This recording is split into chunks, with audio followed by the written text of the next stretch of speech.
Hey everyone, welcome back to all on my YouTube channel that is Shakuntala Guide Classes. Hope you all are doing great. So guys, आज जो है हम teaching aptitude के new topic के साथ आए हैं और आज का हमारा टॉपिक रहने वाला है लर्निंग एंड इट्स कैरेक्टरिस्टिक्स। तो चलिए हम अपने आज के टॉपिक को शुरू करते हैं। उससे पहले अगर आप लोग इस चैनल पर न्यू है तो चैनल को लाइक कर दीजिए, सब्सक्राइब कर दीजिए और बेल आइकन को प्रेस कर दीजिए ताकि आपको आने वाले हर एक वीडियो की नोटिफिकेशन टाइम टू टाइम मिलती रहे। तो चलिए हम अपनी आज की क्लास शुरू करते हैं और आज का हमारा टॉपिक जैसे कि मैंने आपको कहा क्या रहने वाला है, learning and it's characteristic. Teaching का पार्ट हमने ऑलमोस्ट कवर कर लिया है। तो लर्निंग एंड इट्स कैरेक्टरिस्टिक में देखिए क्या होता है। लर्निंग, सबसे पहले आपको पता होना चाहिए लर्निंग होता क्या है। लर्निंग का मतलब क्या होता है कि जब आप किसी चीज को बार बार करते हो और करने के बाद आप बार बार जब उस एक चीज को रिपीट करोगे तो उससे आप जो चीजें सीखते हो that is called your learning. हम कह सकते हैं कि जब एक पर्सन का बिहेवियर चेंज होता है, किस वजह से? बार बार आपके एक्सपीरियंसेस की वजह से। जैसे अब आपको मान लो कार ड्राइव करनी सीखनी है तो आप बार बार कार ड्राइव करोगे, एक बार गलत करोगे, एक बार फिर दोबारा ट्राई करोगे, फिर दोबारा करोगे तो उससे क्या होगा, बार बार आपके ट्राई करने से आपको एक्सपीरियंस होगा और एक्सपीरियंस से फिर क्या होगा, आपको कार चलानी आ जाएगी। तो आपका बिहेवियर चेंज हुआ ना। अब ऐसा तो नहीं है एक बार सीखने के बाद भूल जाओगे उसको, ये तो नहीं होगा ना।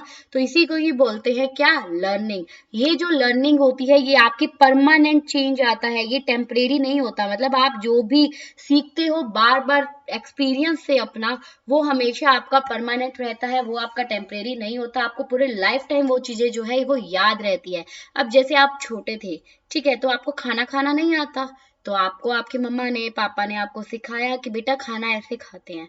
अब वो डेली की आपकी हैबिट हो गई, डेली आपको खाना होता है, सुबह भी, शाम को भी, दिन में भी। अब आपको क्या हो गया, उस चीज के एक्सपीरियंस हो गया। अब ऐसा थोड़ी है आप उसको भूल जाओगे। क्या खाना खाना भूल जाओगे क्या, कि कैसे खाना खाते हैं, कि मम्मा मैं तो खाना खाना ही भूल गया, नहीं ना।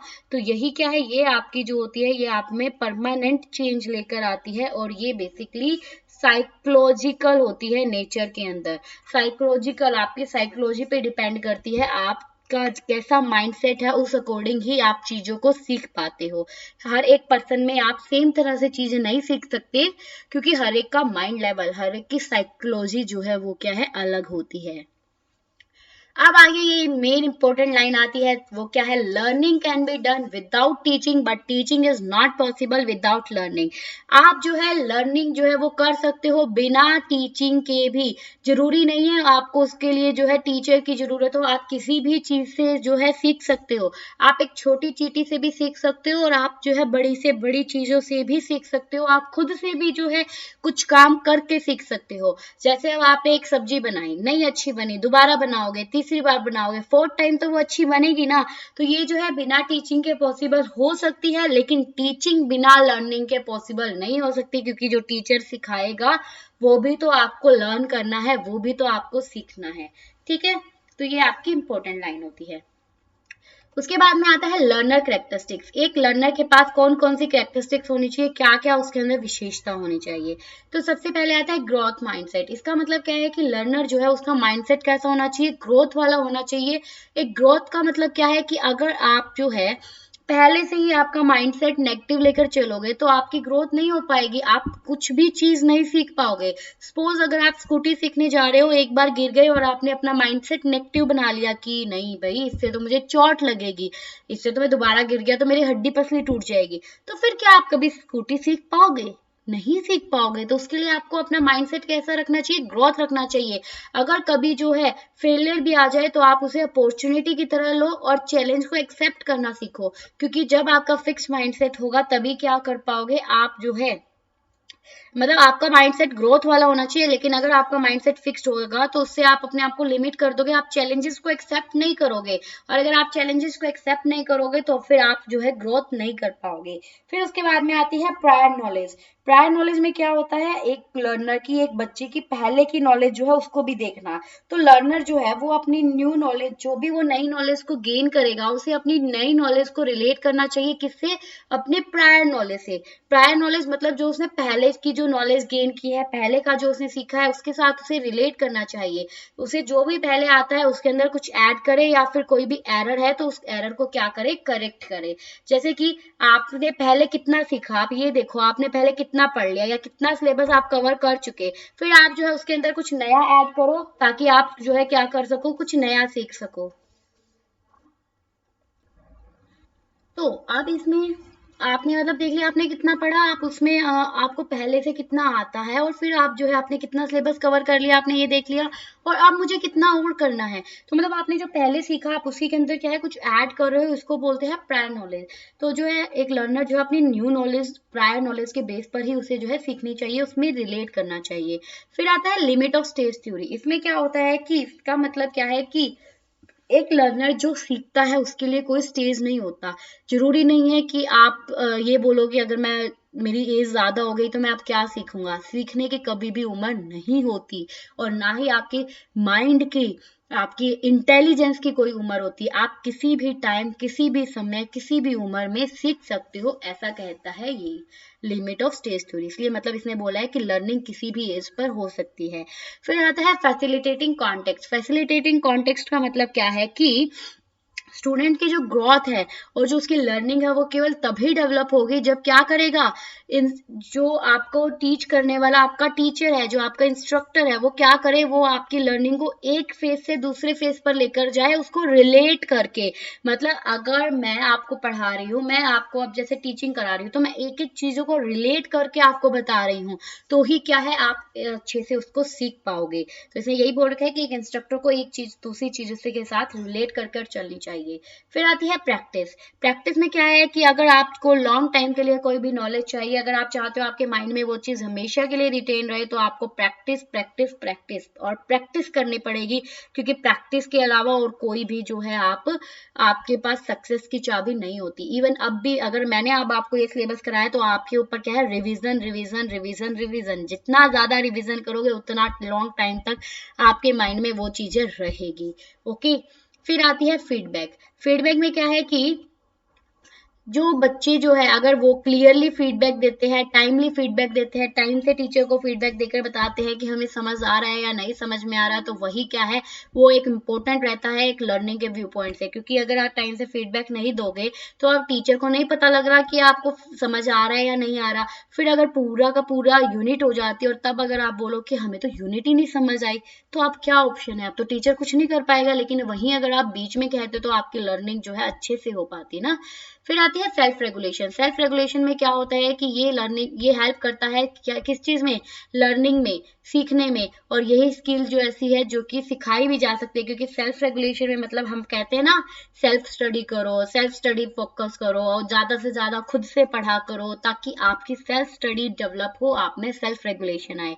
फिर आती है क्रिएटिविटी। स्टूडेंट को क्रिएटिव होना चाहिए, उसको क्रिएटिव बनने के लिए फोर्स करना चाहिए या उसको फोकस करना चाहिए कि यस आप अपनी प्रॉब्लम खुद से सोल्व करो, उसका सॉल्यूशन फाइंड आउट करने की कोशिश करो।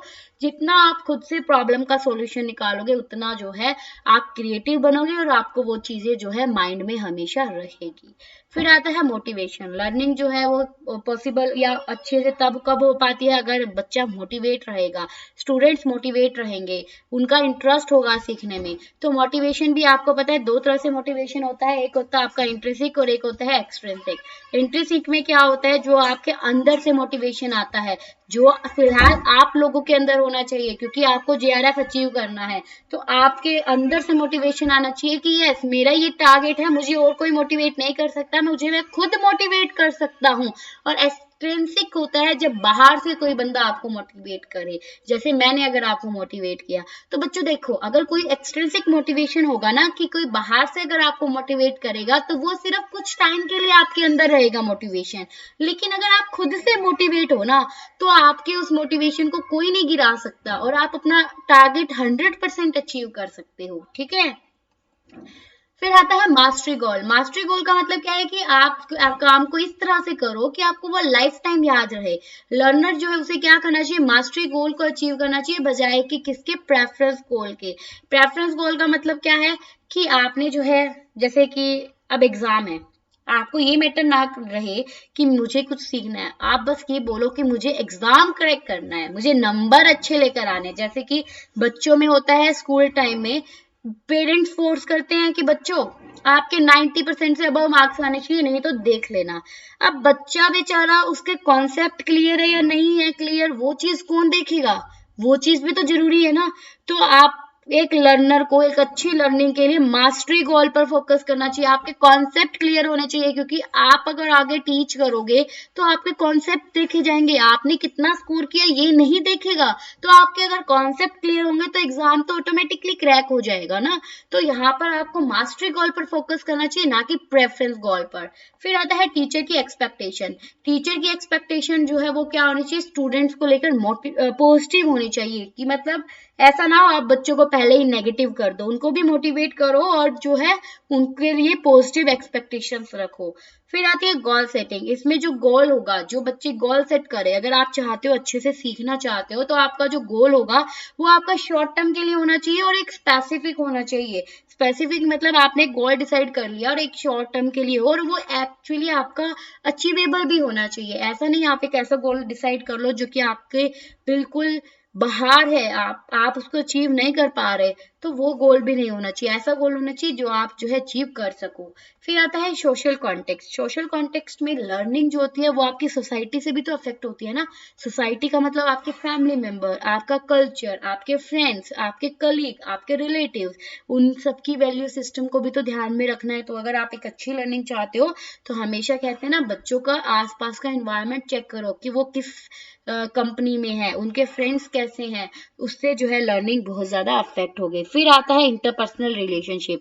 इंटरपर्सनल रिलेशनशिप कैसा है वो भी लर्निंग को अफेक्ट करता है। टीचर और स्टूडेंट के बीच का रिलेशन कैसा है वो भी जो है लर्निंग को अफेक्ट करेगा। अगर एक बच्चा टीचर को अच्छे से समझता है, उसका समझाया हुआ उसे समझ में आता है, तो ऑब्वियसली उनके बीच में जो रिलेशन होगा वो क्या होगा? अच्छा होगा, वो अच्छे से एक दूसरे को समझेंगे। तो ये था हमारा लर्नर और उसकी कैरेक्टरिस्टिक। आपका एक टॉपिक दे रखा है वो हमने कवर कर लिया। फिर उसके बाद में आता है आपका इवेल्युएशन सिस्टम। इवेल्युएशन सिस्टम जो है वो हमें देखना है कि आप जो एग्जाम देकर आते हो उसका इवेल्युएशन क्राइटेरिया कैसा है, उसको कैसे आप इवेल्युएट करोगे, चेक करोगे, एनालाइज करोगे। तो इवेल्युएशन की अगर हम बात करें तो उसके लिए बहुत सारे जो है टेस्ट होते हैं, वो सब टेस्ट हमें पढ़ने हैं। और ये जो है गाइस मोस्ट इंपॉर्टेंट है। यहाँ से ये जो वेरियस टेस्ट होंगे ना, ये सब आपके लिए बहुत इंपॉर्टेंट है एग्जाम के व्यू पॉइंट से। ठीक है, तो देखिए सबसे पहले अगर आपने इवेल्युएशन करना है तो इवेल्युएशन के वेरियस मेथड होते हैं। फर्स्टली कि आप प्लेसमेंट इवेल्युएशन कर सकते हो, डायग्नोस्टिक इवेल्युएशन कर सकते हो, फॉर्मेटिव, समेटिव, सीसीई। सीसीई का मतलब होता है comprehensive continuous evaluation, criteria reference test, norm reference test, grading system and CBCS, choice based credit system. तो सबसे पहले अगर हम इवेल्युएशन की बात करते हैं तो इवेल्युएशन तक पहुंचने के लिए जो है एक 3 चीजें होती है, पहले वो देखिए। वो 3 चीजें क्या है ये? सबसे पहले आप क्या करोगे? मेजरमेंट। इवेल्युएट करने से पहले आप बच्चों का क्या करोगे? मेजर करोगे कि एक्चुअल में उन्होंने कैसा परफॉर्म किया है। ठीक है, उसको मेजर करोगे। मेजर करने के बाद में होगी उनकी असेसमेंट। असेसमेंट मतलब कि अब आप देखोगे कि आप असेसमेंट टेस्ट भी लोगे जो आपने मेजर किया, उनको एक्सेस करोगे, उसको चेक करोगे, उसको एनालाइज करने की कोशिश करोगे, और बाद में फिर फाइनल आप इवेल्युएट करोगे कि क्या वो जो आपने स्टैंडर्ड बनाया था और क्या एक्चुअल में जो चीजें थी क्या वो एक दूसरे को कंप्लीट करती है, मतलब क्या वो अचीव हुआ है या नहीं हुआ, वो आप करोगे फिर इवेल्युएट। तो ये जो है 3 चीजें इसमें हम देखेंगे। अब ये 3 चीजें क्या है पहले देखिए।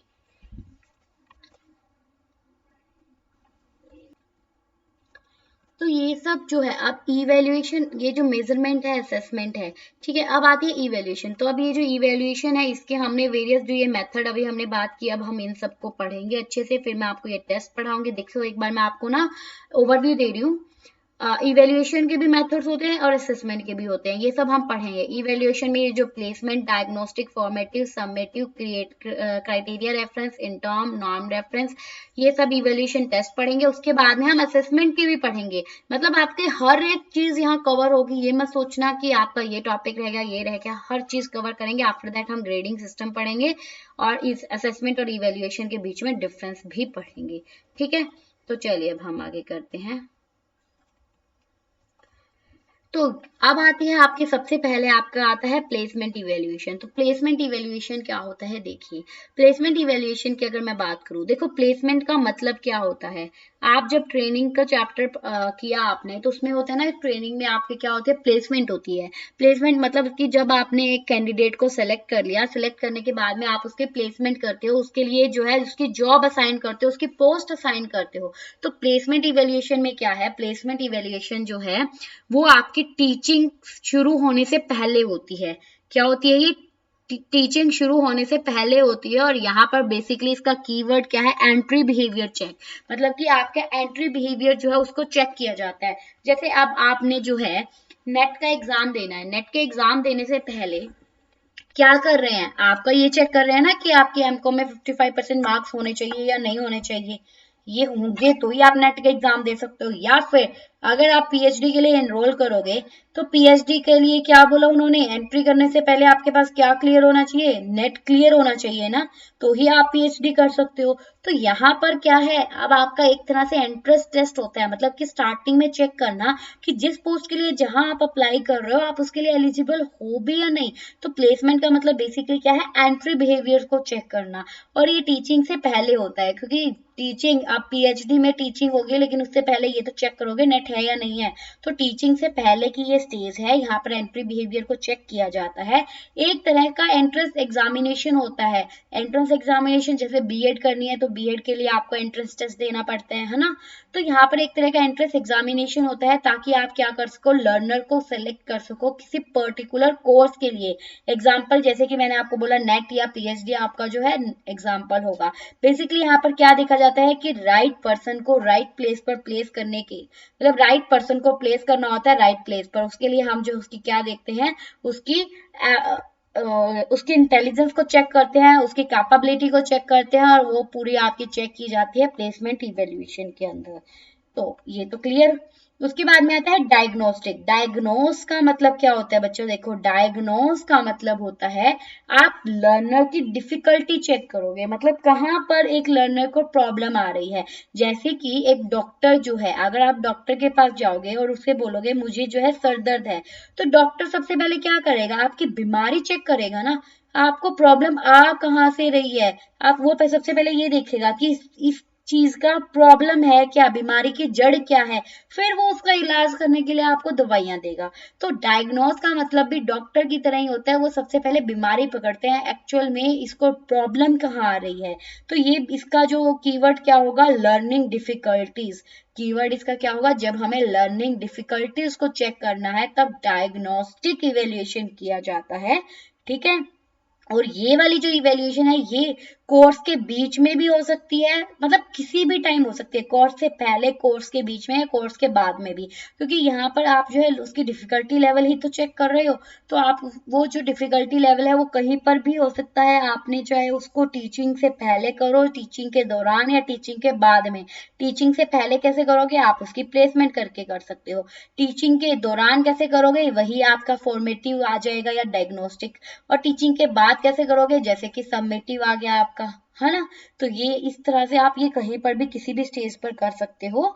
यहाँ पर टीचर जो है वो क्या किया जाता है, यहाँ पर टीचर की हेल्प की जाती है करेक्ट करने के लिए प्रॉब्लम्स इमीडिएटली, उसी टाइम पर प्रॉब्लम्स का सॉल्यूशन निकालने के लिए। और ये बेस्ड होता है किस चीज पे, जो डेटा आपने फॉर्मेटिव इवेल्युएशन से निकाला उसके ऊपर बेस्ड होता है। मतलब कि फॉर्मेटिव इवेल्युएशन। अब बात आती है फॉर्मेटिव इवेल्युएशन क्या है। देखो बच्चों, आप लोगों की क्लास के अंदर आपसे जो है टेस्ट होते रहे होंगे, हमेशा टेस्ट होते रहे हैं ना, कि जैसे एक चैप्टर पूरा हुआ तभी मैम ने बोला कि चलो भाई टेस्ट दो। तो ये जो टेस्ट लिए जाते हैं, इनके पीछे का लॉजिक क्या होता है, ये चेक करना कि बच्चा कितना सीख रहा है ना। तो बच्चा कितना सीख रहा है उसके लिए हम क्या करते हैं, फॉर्मेटिव इवेल्युएशन का मतलब ही क्या है, जो कि क्लास में दौरान की जाती है, पढ़ाते समय की जाती है, ड्यूरिंग टीचिंग की जाती है। तो उस रिजल्ट से, मतलब वो जो आप टेस्ट लिया गया, उस टेस्ट से जो रिजल्ट आएगा ना, जो डेटा आएगा, उसके बेस पर फिर जो है बच्चों के डायग्नोज किया जाता है कि बच्चे के इतने कम नंबर आए, तो बच्चे को प्रॉब्लम कौन से टॉपिक में आ रही है, कहाँ पर प्रॉब्लम आ रही है, क्या उसे स्टेटमेंट समझ नहीं आ रही, क्या उसे समझाया हुआ समझ नहीं आ रहा। तो ये सब चीजें देखी जाती है। यहाँ पर ये क्या है, look backward rather than forward, ये बैकवर्ड देखता है बजाय कि फॉरवर्ड के। बैकवर्ड का मतलब क्या है बच्चों, देखो बैकवर्ड का मतलब कि आपने जैसा परफॉर्म किया ना, उसके बेस पर आपकी प्रॉब्लम्स का सॉल्यूशन फाइंड आउट करने की कोशिश की जाती है। मतलब आपकी पास्ट को देखकर, पीछे के आपके जो है रिजल्ट्स को देखकर जो है आप में क्या प्रॉब्लम है, आपको कहाँ दिक्कत आ रही है, कहाँ पर आपके डाउट्स है, फिर उनको सोल्व किया जाता है। इसीलिए यहाँ पर बैकवर्ड के बेस पर जो है एक स्टूडेंट को एक्सेस किया जाता है, चेक किया जाता है, ना कि उसको फॉरवर्ड देखा जाता है। क्लियर। तो बेसिकली अभी तक मैंने बताया प्लेसमेंट इवेल्यूएशन। प्लेसमेंट इवेल्यूएशन में तो क्या होता है, जो कि टीचिंग के पहले की जाती है, जहां पर एक बच्चे का एंट्रेंस एग्जाम लिया जाता है, वहां पर उसकी एंट्री बिहेवियर चेक की जाती है कि क्या लर्नर एलिजिबल है उस चीज के लिए, क्या उसमें उतनी कैपेबिलिटी है, मतलब राइट पर्सन को, एक पर्सन में जितनी कैपेबिलिटी है उसके बेस पर ही उसको जो है पोजीशन पर रखा जाता है। डायग्नोस्टिक इवेल्युएशन, डायग्नोस्टिक के अंदर हम देखेंगे कि एक पर्सन, जो एक स्टूडेंट है, उसको कहाँ पर प्रॉब्लम आ रही है, उसकी लर्निंग डिफिकल्टी लेवल जो है हम उसको चेक करेंगे। ठीक है। और फॉर्मेटिव इवेल्युएशन, अब फॉर्मेटिव इवेल्युएशन क्या होता है, अब ये देखिए। तो फॉर्मेटिव इवेल्युएशन की अगर मैं बात करूं, फॉर्मेटिव जैसे अभी अभी बताया कि ये क्या होती है, टीचिंग के दौरान होती है, जो आपके ये टेस्ट कंडक्ट किए जाते हैं ना, वो आपकी फॉर्मेटिव इवेल्युएशन होती है। यहाँ पर क्या किया जाता है, एक लर्निंग प्रोग्रेस को चेक किया जाता है कि बच्चा कितना सीख रहा है, बच्चा कितना लर्न कर रहा है। ठीक है। यहाँ पर क्या देखा जाता है, उसकी लर्निंग प्रोग्रेस को चेक किया जाता है, आफ्टर ऑल वो सीख क्या रहा है। ये जो होती है आपके फॉर्मेटिव इवेल्युएशन, ये क्या होती है, टीचिंग के दौरान होती है। ठीक है। क्योंकि हम जो टीच करते हैं उसी टाइम पर आपकी क्या होती है, फॉर्मेटिव इवेल्युएशन जो है वो आपके साथ साथ चलती है। तो यहाँ देखो, ये ड्यूरिंग टीचिंग तो होती है, और यहाँ पर बेसिकली किस चीज पर फोकस किया जाता है, यहाँ पर कंटेंट की मास्टरी पर फोकस किया जाता है कि बच्चों को जो उनका कंटेंट है उसमें मास्टर बनाने की कोशिश की जाती है। ये टीचिंग आपकी ऑनगोइंग रहती है। ऑनगोइंग का मतलब क्या है, जैसे मैं आपको पढ़ा रही हूँ, पढ़ाते पढ़ाते मैंने आपसे क्वेश्चन पुटअप कर लिए, सो यहाँ पर भी क्या है, मैं आपको इवेल्युएट ही कर रही हूँ फॉर्मेटिव, और टीचिंग के दौरान ही इवेल्युएट कर रही हूँ। यहाँ पर टीचर को फीडबैक टाइम टू टाइम मिलती रहती है, और इसी टीचिंग का अनदर नेम कहलाता है internal evaluation in progress teaching. ठीक है। आप इसको कह सकते हो इंटरनल इवेल्युएशन या फिर इन प्रोग्रेस टीचिंग। यहाँ पर इसका हम एक एग्जांपल अगर देना चाहे, तो एग्जांपल इसका क्या होगा, मॉक टेस्ट। जैसे कि आपके अनअकैडमी पर मॉक टेस्ट चलते हैं, या फिर आपको एमसीक्यू प्रैक्टिसेस होती रहती है, टाइम टू टाइम क्विज होते रहते हैं। तो ये सब किसके एग्जाम्पल, आपके फॉर्मेटिव के ही एग्जाम्पल है, क्योंकि यहाँ पर अभी तक टीचिंग चल रही है, और टीचिंग के दौरान आपके से जो है क्वेश्चंस पुटअप हो रहे हैं, ताकि आपकी टीचिंग उसको इवेल्युएट किया जा सके कि आप कितना सीख रहे हो। यहाँ पर जो है लर्निंग के आउटकम को इफेक्टिव बनाने के लिए हम इस मेथड को बेसिकली यूज करते हैं। यहाँ पर फीडबैक भी टाइम टू टाइम रहती है, जैसे कि मैंने आपको बोला। और ये वाली जो इवेल्युएशन है, ये आपकी प्रोसेस बेस्ड होती है, एक पूरी प्रोसेस के हिसाब से है, और ये कंटिन्यू चलती रहती है। ऐसा नहीं कि अभी मैंने आपको एक बार एमसीक्यू दे दिए देन दैट वाज इनफ। आपके एग्जाम तक जो है एक टीचर जो है वो बच्चों को इवेल्युएट करता रहता है कि इसने इतना लर्न कर लिया, इसने इतना कर लिया, क्या वो साथ साथ कंटिन्यू कर रहे हैं या नहीं कर रहे। यहाँ पर जो है मोटिवेशन बच्चों को साथ साथ मिलती रहती है। और यस, मोस्ट इंपॉर्टेंट थिंग जहां पर बच्चे कंफ्यूज होते हैं फॉर्मेटिव इवेल्युएशन को, असेसमेंट फॉर लर्निंग। क्या बोलते हैं, असेसमेंट फॉर लर्निंग, कि सीखने के लिए हम उसके क्या करते हैं, असेसमेंट करते हैं। असेस, यहाँ पर फोर वर्ड जो है वो फॉर्मेटिव के लिए आता है, और ऑफ वर्ड जो होगा वो सम्मेटिव के लिए आएगा, जो हम आगे पढ़ेंगे। ठीक है। तो यहाँ पर असेसमेंट किसके लिए की जाती है, लर्निंग के लिए। ये थे आपके फॉर्मेटिव इवेल्युएशन। उसके बाद में अब आता है आपका summative evaluation. Wait, I have to rotate this space so that you feel comfortable, right? Yeah.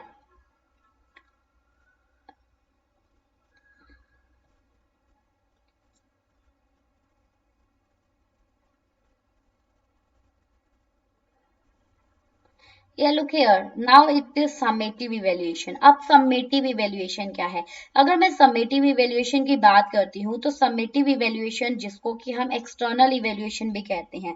Summative क्या होता है बच्चों? अब जैसे mock test का मैंने एग्जांपल दिया, that is your formative evaluation. लेकिन summative में क्या होगा, जो कि at the end होता है. At the end का मतलब जैसे कि अब आपका नेट का पेपर जो है वो आपके लिए summative evaluation है. जो आपके बोर्ड के एग्जाम्स होते हैं that is summative evaluation. कि आप जो है एट द एंड जो आप इवेल्युएट करते हो उसको हम समेटिव इवेल्युएशन बोलते हैं. एट द एंड होता है कोर्स के. यहाँ पर इसका अगर मैं एग्जांपल लूँ तो जैसे semester, yearly exam, UGC net exam, जो भी आपके एट द एंड पेपर होते हैं वो आपके समेटिव इवेल्युएशन का पार्ट बनते हैं. यहाँ पर बच्चों को ग्रेड्स असाइन की जाती है. मतलब अब यहाँ पर जो है बच्चों को सिखाने के लिए नहीं होता, बच्चे ने कितना सीखा है उस वो चीज यहाँ पर चेक की जाती है, इसलिए यहाँ पर उनको ग्रेड्स दी जाती है. ठीक है, क्या दी जाती है यहाँ पर, ग्रेड्स दी जाती है.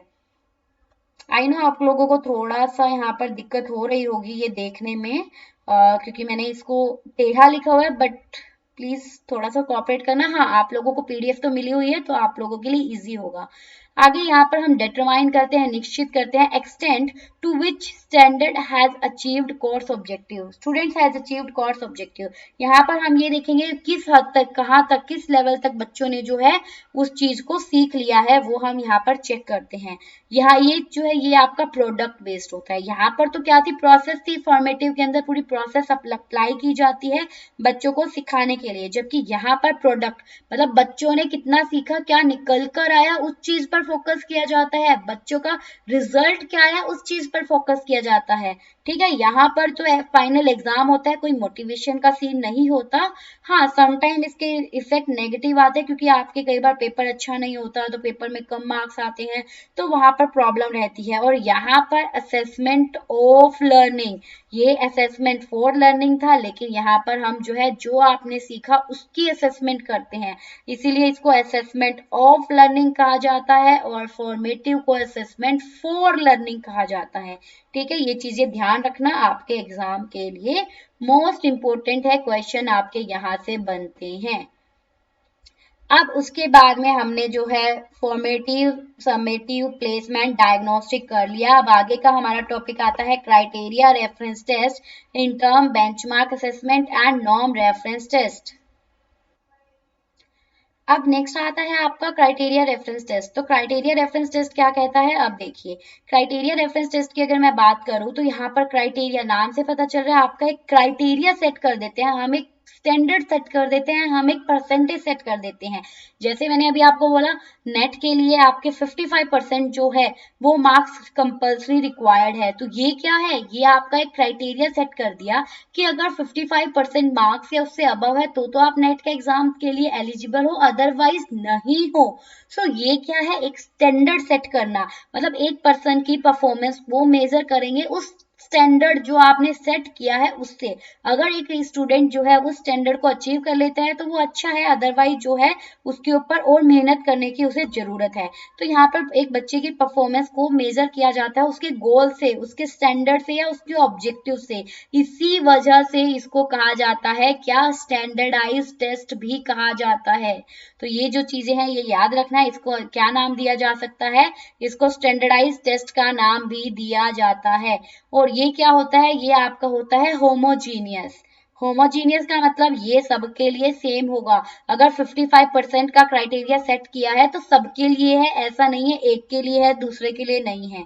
ठीक है, except the category, category wise छोड़कर, क्योंकि वहां पर कैटेगरी में अलग सीन होता है कि चलो थोड़ा रिलैक्सेशन मिल जाता है, बट अदरवाइज होमोजीनियस रहता है. यहाँ पर लर्निंग फास्टर होती है क्योंकि अब आपको पता है हमें इतना परसेंट तो चाहिए ही चाहिए, तो आप उस उतने परसेंट को गेन करने के लिए अपनी पूरी मेहनत करते हो. यहाँ पर इवन आपको ये भी पता होता है कि आपको कैसा टेस्ट में कैसा परफॉर्म करना है, किस लेवल तक का परफॉर्म करना है. इसी वजह से हम इसको ऑब्जेक्टिव बेस्ड भी कहते हैं.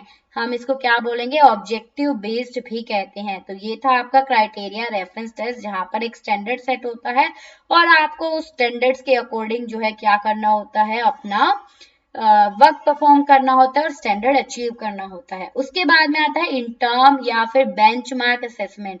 इंटर्म का मतलब होता है पीरियड के बीच में, मतलब आपकी जो है फॉर्मेटिव, आपकी जो समेटिव इवेल्युएशन होगी, मतलब आपके एट द एंड में जो टेस्ट होंगे उनके बीच में जो है टाइम टू टाइम इवेल्युएट करते रहना स्टूडेंट को, उसे बोलेंगे इंटर्म या बेंचमार्क असेसमेंट। तो यहाँ पर जो है स्टैंडर्ड परफॉर्मेंस जो है उसको इवेल्युएट किया जाएगा, कैसे, पीरियोडिक इंटरवल के बेस पर, तो उसे हम कहेंगे इंटर्म असेसमेंट। जैसे कि यूनिट टेस्ट हो गया, अब यूनिट टेस्ट जो आपके होते रहते हैं लाइक एक एक महीने के गैप में, दो दो चैप्टर्स के बाद में, तो ये क्या है, ये भी तो आपके एक इंटर्म का है ना, कि आप जो है एक पीरियोडिक इंटरवल के बीच में आप टेस्ट ले रहे हो।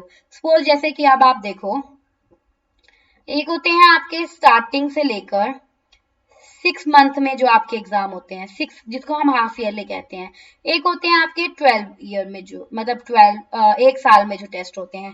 अब ये जो 6 महीने में जो आपके टेस्ट होंगे, उनसे पहले भी तो बीच में बहुत सारे यूनिट टेस्ट आते हैं ना, बहुत सारे असेसमेंट के लिए अलग अलग क्राइटेरिया होता है, बहुत सारे असाइनमेंट्स बनाने होते हैं, तो ये सब क्या है, ये सब आपके इंटर्म बेंचमार्क असेसमेंट है। ओके, फिर आता है आपका norm reference test. Norm reference test के लिए आप याद रखोगे, नॉर्म मतलब और, कि जब आप अपने परफॉर्मेंस को किससे कंपेयर करते हो, दूसरों से कंपेयर करते हो, उसे बोलते हैं नॉर्म रेफरेंस टेस्ट। दूसरों से कंपेयर का मतलब क्या है, कि आपने कैसा परफॉर्म किया और दूसरे ने कैसा परफॉर्म किया, उसके बेस पर जो है आपका रिजल्ट निकालना। और जैसे अब आपका एनटीए यूजीसी नेट का रिजल्ट इस बार जो आया वो परसेंटाइल बेस पर आया। परसेंटाइल का मतलब एक तो होता है परसेंटेज में आना, एक है परसेंटाइल में आना। परसेंटाइल का मतलब होता है कि जितने भी बच्चों ने टेस्ट दिया, जितने भी बच्चों ने एग्जाम दिया, उन सब के अंदर से आप कहाँ पर स्टैंड कर रहे हो, उसे बोला जाता है परसेंटाइल। तो यहाँ पर स्टैंडर्ड परफॉर्मेंस जो है उसको कंपेयर किया जाता है दूसरे बच्चों की परफॉर्मेंस के साथ, और यहाँ पर जो रिजल्ट्स आएंगे वो कैसे आएंगे, आपके क्वांटिटेटिव। क्वांटिटेटिव का मतलब क्या है, जो भी रिजल्ट निकल के आएंगे नंबर्स में ही निकल के आएंगे। यहाँ पर आप जो है क्लासिफाई कर देते हो ग्रुप के स्टूडेंट्स को। ये हेट्रोजीनियस होता है। हेट्रोजीनियस कैसे होता है, कि अलग अलग ग्रुप के अलग अलग परसेंटाइल हो सकते हैं, सबके लिए सेम नहीं होता। यहाँ पर जो बेस सेट होता है, जो भी आपका एक सेट बेस है, उसको फिर आप दूसरों से कंपेयर करोगे। जैसे आपका मैंने कहा एनटीए रिजल्ट जो होता है वो आपके परसेंटाइल में आता है, मतलब कि ऐसे होता है यहाँ पर 101 बच्चा है, तो ऐसे कंपेयर करोगे कि आप जो है कुछ लेवल पर हो, कि आपने सब बच्चों में से आपने कितना परफॉर्म किया, इतना किया या इतना किया, ये कहलाता है नॉर्म। तो आपको बेसिकली याद क्या रखना है, नॉर्म रेफरेंस टेस्ट मतलब दूसरों से कंपैरिजन करना आपका, उसे बोलेंगे नॉर्म रेफरेंस टेस्ट। तो क्लियर, ये हमने जो है सारे इवेल्युएशन के क्राइटेरिया पढ़े। सबसे पहले प्लेसमेंट, प्लेसमेंट में आप एंट्री बिहेवियर चेक करोगे।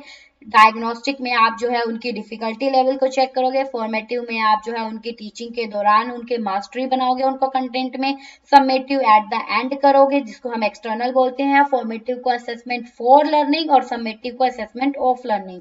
क्राइटेरिया में एक स्टैंडर्ड सेट होता है, उसको आप फॉलो करते हो। इन टर्म जो बीच बीच में होता है, और नॉर्म मतलब दूसरों से कंपेयर करना। अब उसके बाद में आते हैं आपके टाइप्स ऑफ इवेल्युएशन टेस्ट। आपका जो इवेल्युएशन करने के जो टेस्ट होते हैं वो भी वेरियस टाइप्स के होते हैं, तो अब हमें वो टाइप्स जो है उनको देखना है। यहाँ पर बेसिकली 5 टाइप के आपके जो है इवेल्युएशन करने के टेस्ट होते हैं। वो 5 टाइप के कौन कौन से हैं, अब वो देखिए। आपके 5 तरह के जो टेस्ट है वो कौन कौन से हैं, achievement test, aptitude test, diagnostic test, prognostic test and proficiency test. तो वही देखिए, सबसे पहले आप बात आती है अचीवमेंट टेस्ट। अचीवमेंट टेस्ट मतलब कि आपने कितना अचीव किया उस चीज को मेजर करना। आपने कितना अचीव किया उसको मेजर करने के लिए आप जो भी टेस्ट लोगे, that is called your achievement test. Okay, ये सिंपल सिंपल है, इसमें कुछ भी डिफिकल्ट नहीं है। उसके बाद में आता है आपका एप्टीट्यूड टेस्ट। एप्टीट्यूड टेस्ट में आप ये देखते हो कि एक लर्नर का पोटेंशियल कितना है कि सीखने का, एक लर्नर की कैपेबिलिटी कितनी है, एक लर्नर में स्पेसिफिक स्किल्स कितनी है सीखने की, उसके बेस पर उसका टेस्ट लेना, उस चीज को चेक करने के लिए टेस्ट लेना। ये बेसिकली आप जब जो है ना किसी भी ऑर्गेनाइजेशन में जॉब के लिए अप्लाई करते हो तो आपका एप्टीट्यूड टेस्ट लिया जाता है। वहां पर यही देखा जाता है कि एक लर्नर कितना क्रिएटिव है, उसमें कितनी एबिलिटी है, उसका माइंड कितना एक्टिव रहता है, वो सब चीजें यहाँ पर चेक की जाती है। अब जो ये आपका टीचिंग एप्टीट्यूड है, यहाँ पर भी तो आपके टीचिंग के स्किल्स ही तो चेक की जा रही है ना, तो ये भी एक तरह का एप्टीट्यूड टेस्ट है। ओके, फिर आता है डायग्नोसिस, डायग्नोस्टिक में वही हम देखेंगे कि एक लर्नर को प्रॉब्लम किस किस सिचुएशन में आ रही है और वो उस प्रॉब्लम को कैसे सॉल्व करता है। तो एक लर्नर की डिफिकल्टी लेवल और उसमें से उसको बाहर निकलने का जो उसका रवैया है, उस सब चीजों को चेक करने के लिए जो टेस्ट लिया जाता है, that is called your diagnostic test. Okay, फिर उसके बाद में आता है प्रोग्नोस्टिक टेस्ट। प्रोग्नोस्टिक टेस्ट क्या होता है, एक तरह का डायग्नोस्टिक होता है, लेकिन यहाँ पर आप फ्यूचर के आउटकम्स को एंटिसिपेट करते हो कि मतलब आपने एक लर्नर की डिफिकल्टी लेवल देख ली, उसके बेस पर आप मतलब आपने ये देख लिया, एग्जांपल के लिए एक स्टूडेंट है जो कि बहुत जल्दी पैनिक हो जाता है कि एग्जाम में एक क्वेश्चन अगर उसे नहीं आता, उसको देखकर वो पैनिक हो जाएगा और सब कुछ भूल जाएगा। उसके बेस पर आपने ये भविष्यवाणी निकाल दी कि भाई अगर आप ऐसे ही पैनिक होगे तो आप अपने एग्जाम को कभी क्रैक नहीं कर पाओगे। ये क्या है, that is called prognostic test. तो एक लर्नर का फ्यूचर आउटकम को एंटिसिपेट करना, उसकी डायग्नोस्टिक बिहेवियर को देखकर आपका प्रोग्नोस्टिक टेस्ट कहलाता है। फिर आती है प्रोफिशिएंसी टेस्ट। प्रोफिशिएंसी टेस्ट में क्या देखा जाता है कि ये इसका एम क्या होता है, एक्सेस करना journal ability of a person, एक पर्सन की किसी टाइम पर उस एबिलिटी कितनी है, उसकी जनरल एबिलिटी कितनी है, उस चीज को चेक करना, उसकी कॉमन सेंस, उसके मैथ्स, उसकी रीजनिंग, ये सब चीजें चेक करना, मतलब उसमें क्या क्या स्किल्स है वो सारी आपकी प्रोफिशिएंसी होती है। प्रोफिशिएंसी का मतलब यही होता है ना, किसी स्टूडेंट में इंग्लिश स्पीकिंग होती है कि वो इंग्लिश बहुत अच्छी बोलता है, तो इसका मतलब उसमें प्रोफिशिएंसी है इंग्लिश बोलने की। किसी के रीजनिंग के क्वेश्चंस जल्दी निकलते हैं, इसका मतलब उसमें रीजनिंग स्किल्स है। तो प्रोफिशिएंसी मतलब आप में क्या क्या स्किल्स है, किस किस चीज में आपकी एबिलिटी है एक टाइम पर, वो आपकी प्रोफिशिएंसी टेस्ट होगा। तो बेसिकली कितने 5 तरह के टेस्ट हुए, अचीवमेंट में पर्सन ने कितना अचीव किया उसको टेस्ट करने के लिए जो भी टेस्ट होगा दैट इज प्रोफिशिएंसी। एप्टीट्यूड में उसकी स्किल्स देखने के लिए, स्किल्स का मतलब क्या है कि उसका पोटेंशियल देखने के लिए, उसके माइंड के लेवल को चेक करने के लिए। डायग्नोस्टिक में उसका डिफिकल्टीज लेवल को देखने के लिए, प्रोग्नोस्टिक में उसके फ्यूचर आउटकम्स को चेक करने के लिए, वो फ्यूचर के बारे में क्या सोचता है उस चीज को चेक करने के लिए, और प्रोफिशिएंसी में उसकी एक टाइम पर क्या क्या उसके अंदर स्किल्स है उस सब चीजों को चेक करने के लिए, उसको बोलते हैं प्रोफिशिएंसी टेस्ट। अब उसके बाद में आती है आपकी असेसमेंट। जो हमने असेसमेंट की बात की, असेसमेंट होती है 4 तरह की। 4 तरह की कौन कौन सी, synoptic assessment, dynamic assessment, effective assessment and scholastic assessment. अब ये क्या है देखिए, सिनॉप्टिक सबसे पहले, क्या सिनॉप्टिक, तो सिनॉप्टिक असेसमेंट का मतलब क्या है कि जब आप लर्निंग के एलिमेंट को कंबाइन कर देते हो from different part of program and show accumulated knowledge and understanding of topic. मतलब आपने जो है पहले खुद चीजें सीखी और जो कुछ आपने सीखा फिर जब आप वो दूसरों को देते हो, उसको दिखाते हो, उनको समझाते हो, उसे बोलते हैं सिनॉप्टिक असेसमेंट। सिनॉप्टिक मतलब आपने जितना कुछ भी सीखा, लर्निंग जितना भी किया अलग अलग जगह से, उन सबको कलेक्ट करके आप जब खुद से फिर उन सबको कलेक्ट करने के बाद उस नॉलेज को प्रोवाइड करते हो, वो आपकी सिनॉप्टिक। जैसे कि सपोज अब आप एनटीए यूजीसी नेट की तैयारी कर रहे हो, आप हर एक जगह से हर एक टीचर से नॉलेज ले रहे हो, हर एक टीचर ने जो जो बताया आप उस सबको गेन करके अपने अपने नोट्स बना रहे हो। फिर एट द एंड जब आपका एग्जाम क्लियर हो जाएगा, आप टीचिंग प्रोफेशन में आ जाओगे, तो क्या करोगे, आप उस सारी एक्यूमुलेटेड नॉलेज को यूज करके अपने स्टूडेंट्स को प्रोवाइड करोगे। So what is this, this is all called synoptic assessment. इसका एग्जांपल आप ट्यूशन ले सकते हो। आपने आज तक जितना भी सीखा उसके बेस पर आप बच्चों को ट्यूशन पढ़ा रहे हो, तो ये भी आपकी क्या है, सिनॉप्टिक असेसमेंट है। ठीक है, फिर आता है डायनामिक असेसमेंट। डायनामिक असेसमेंट का मतलब क्या है, असेसमेंट असेस करना performance when teaching given A unfamiliar topic. मतलब आप अगर आपको एक ऐसा टॉपिक अगर सिखाया जा रहा है जो कि आपके बिल्कुल अनफैमिलियर है, आप उसके टच में ही नहीं हो, जैसे कॉमर्स वालों को अगर साइंस पढ़ाई जाए तो वो उसके लिए क्या है, एक डायनामिक असेसमेंट होगी ना। या फिर हमें फ्रेंच लैंग्वेज नहीं आती और हमें फ्रेंच लैंग्वेज पढ़ाने लग जाए तो क्या होगा, हमारे लिए ये एक अलग ही टॉपिक हो गया। तो जब आपको जो है एक अलग ही डिफरेंट ही अनफैमिलियर टॉपिक पढ़ाया जाए और आप उसको कैसे सीखते हो, वो आपकी डायनामिक असेसमेंट कहलाएगी। जैसे एक्सेस करना, how much French learn who have no knowledge about, कि जिसे नॉलेज ही नहीं है फ्रेंच के बारे में, तो वो कितनी नॉलेज, कितना उस लैंग्वेज को सीख पाएगा, उसे हम बोलेंगे क्या, डायनामिक असेसमेंट। क्या बोलेंगे, डायनामिक असेसमेंट। फिर उसके बाद में आपके पास आता है इप्सेटिव असेसमेंट। इप्सेटिव असेसमेंट जब हम खुद को एक्सेस करते हैं, खुद को जो है चेक करते हैं, खुद को मॉनिटर करते हैं, वो आपकी इप्सेटिव असेसमेंट होती है। मतलब आप खुद, मतलब आपने जैसे आप डेली के अपना जो है एक रूटीन बना लेते हो कि मुझे आज ये टॉपिक कवर करना है, फिर आप खुद को एनालाइज करते हो, क्या आपने जो है दिन के एंड में आप एनालाइज करोगे, क्या आपने ये टॉपिक पूरा कर लिया, क्या आपने ये काम कर लिया। तो इसका मतलब आप क्या कर रहे हो, अपने खुद के स्टैंडर्ड से खुद की असेसमेंट कर रहे हो, तो उसे बोलते हैं इप्सेटिव असेसमेंट। इसमें आप एग्जांपल मॉक टेस्ट का भी ले सकते हो। मॉक टेस्ट में अब आप सीखोगे, फिर आप चेक करोगे कि आपने कितना लर्न किया, आपने कितना सीखा और आपको कितना आपने परफॉर्म किया। तो खुद के स्टैंडर्ड को आप जब अप्लाई करते हो खुद के ऊपर ही, तो वो आपके कहलाते हैं इप्सेटिव असेसमेंट। फिर उसके बाद में आता है बच्चा स्कॉलेस्टिक असेसमेंट। स्कॉलेस्टिक असेसमेंट क्या होता है, जब आप असेस करते हो किस चीज की, एक बच्चे की कॉग्निटिव एबिलिटी अलग अलग फील्ड में, अलग अलग एरिया में, अलग अलग एकेडमिक एक्टिविटीज के अंदर, तो उसको कहा जाता है स्कॉलेस्टिक असेसमेंट। जैसे कि CCE, जिसको मैं बोलूं कॉन्टिन्यूअस कॉम्प्रिहेंसिव इवेल्युएशन, ये जो है आपके CBSE बोर्ड के अंदर CCE को इंट्रोड्यूस किया गया। इसको भी मैं कंप्लीट आपको एक अलग टॉपिक में करवाऊंगी। तो उसके अंदर क्या है, उसके अंदर बच्चे को सिर्फ उसकी सब्जेक्ट मैटर के रिगार्डिंग नहीं, उसकी हर एक फील्ड में उसकी नॉलेज को चेक किया जाता है। स्पोर्ट्स में कैसा है, सिंगिंग में कैसा है, डांस में कैसा है, और इवन अलग एक ऑप्शनल सब्जेक्ट दे दिया, उस सब्जेक्ट में कैसा परफॉर्म कर रहा है। तो ये सब चीजें जहाँ चेक की जाती है उसको बोलते हैं स्कॉलेस्टिक असेसमेंट। ठीक है, तो ये थे आपके वेरियस असेसमेंट के टाइप्स।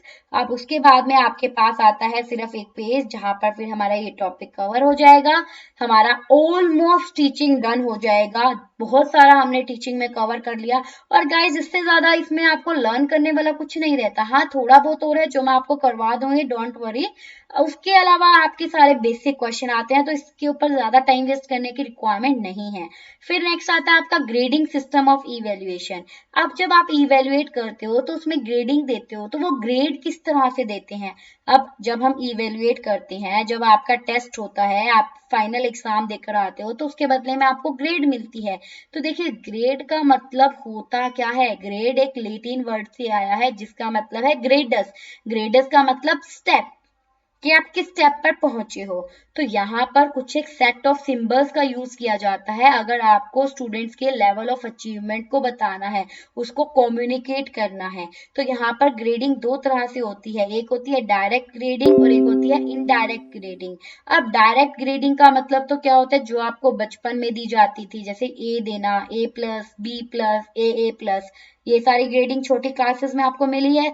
और इनडायरेक्ट ग्रेडिंग क्या होती है, जब आपके मार्क्स के बेस पर ग्रेडिंग दी जाती है। जैसे कि आपके एग्जाम में आपने देखा होगा, अगर आप 80+ मार्क्स सिक्योर करते हो तो आपको A+ मिल जाएगी। अगर आप 70 या 80 के बीच में करते हो तो आपको A मिल जाएगी।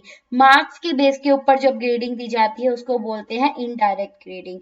ठीक है, डायरेक्ट में तो मतलब आपको बिना कुछ देखे आपको नंबर नहीं दिए जाते, direct A+, A, B+, B दे दी। लेकिन इनडायरेक्ट में क्या है, आपके मार्क्स के बेस के ऊपर ग्रेडिंग दी जाती है। लाइक 80 और 80 से अबव वालों को A+ मिलेगी, 70 और 80 के बीच वालों को A मिलेगी, उससे कम वालों को B+ मिलेगी, इस तरह से। तो अब आपकी जो इनडायरेक्ट ग्रेडिंग है वो दो तरह से होती है, एक होती है एब्सोल्यूट ग्रेडिंग और एक होती है रिलेटिव ग्रेडिंग। अब इसमें क्या होता है, देखो एब्सोल्यूट ग्रेडिंग की अगर मैं बात करूं, ये आपकी बेस्ड होती है एक प्री डिटरमाइंड स्टैंडर्ड के ऊपर, जो कि आपका रेफरेंस पॉइंट होता है स्टूडेंट की प्रेफरेंस को असेस करने का। मतलब एक पहले से आपने एक स्टैंडर्ड सेट कर रखा है और आप उस स्टैंडर्ड के बेस पर अगर आप ये देखते हो कि बच्चे में 5 क्वालिटी है तो मतलब हाँ इसको हम ए प्लस दे देंगे, अगर बच्चे में 4 क्वालिटीज है तो हम उसको ए दे देंगे। इस तरह से यहाँ पर जैसे मैं एग्जांपल दूं कि डिस्टिंक्शन, डिस्टिंक्शन का मतलब क्या है, एक बच्चे ने बहुत ज्यादा अच्छे मार्क्स गेन किए और हर एक फील्ड में वो आगे है तो उसको 75% एंड अबव मिलेगा। ठीक है, डिस्टिंक्शन जिसकी 75% या उससे ज्यादा मार्क्स आए हैं तो हम उसको एक डिस्टिंक्शन दे देंगे कि हाँ ये तो टॉप मोस्ट स्टूडेंट है। अगर किसी के 60% या उससे 75% के बीच में आए हैं तो हम उसको फर्स्ट डिवीजन देंगे, किसी के 45% या 60% के बीच में आए हैं तो हम उसे सेकेंड डिवीजन देंगे। इस तरह से होती है एब्सोल्यूट ग्रेडिंग देना।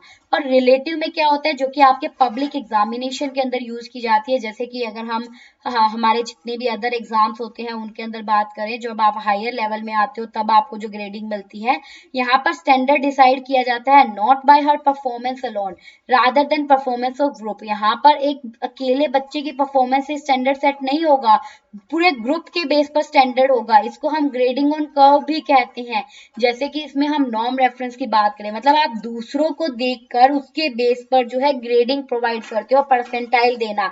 अब जैसे मैंने कहा ना कि जिसके भी 80% या उससे ज्यादा मार्क्स आए तो उसको ए प्लस दे देंगे, तो 80% या उससे ज्यादा जिसके भी मार्क्स है, लेकिन यहाँ पर जो 80% का क्राइटेरिया डिसाइड हुआ है ये किसको देखकर हुआ है, ये पूरे जितने भी बच्चों ने पार्ट लिया है उन सबका एवरेज निकाल कर लिया गया है।